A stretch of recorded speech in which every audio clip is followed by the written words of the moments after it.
Hey everyone, welcome back. In this quick tutorial, I'm going to show you how to resize images in Canva, the easy way in 2026.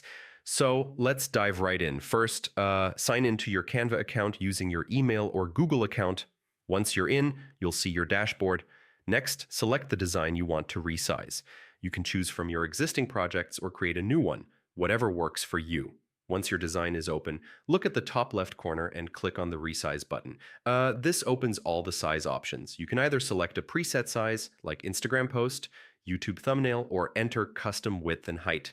Just type in the numbers you need. Yeah, it's that simple. After choosing your size, click on Copy and Resize to keep your original design intact. Then hit Download and save your resized image. That's it, done in seconds. And there you have it. Your image is resized and ready to use anywhere. If you found this helpful, make sure to like the video and subscribe for more Canva tips. Yeah, catch you in the next one.